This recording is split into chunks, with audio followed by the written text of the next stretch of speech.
TTD గోశాలలో ఆవుల మృతి వ్యవహారం ఏపీలో రాజకీయ మంటలు రేపుతోంది. వైసీపీ టీడీపీ మధ్య సవాళ్ల పర్వం కొనసాగుతోంది. మరి కాసేపట్లో తిరుపతిలో ఏం జరగబోతోందో అన్న టెన్షన్ వాతావరణం నెలకొంది.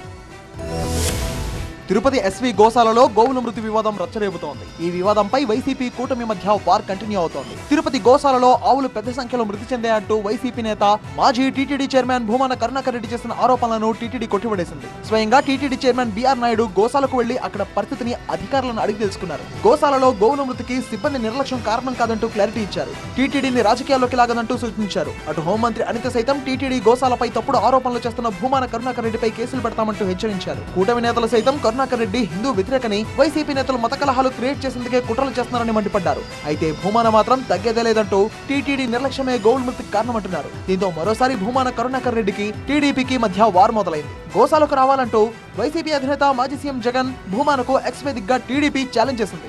గోశాలకు వచ్చి గోమాతలను చూడాలంది టీడీపీ పోస్ట్ పై స్పందించిన భూమాన ఛాలెంజ్ ను స్వీకరిస్తున్నట్టు రిప్లై ఇచ్చారు. అసలు గోశాల ఎక్కడ ఉందో తెలుసుకోవాలంటూ పల్లా శ్రీనివాస్ కి కౌంటర్ ఇచ్చారు. ఉదయం 10 గంటలకు తిరుపతి గోశాలలో కలుద్దామన్నారు.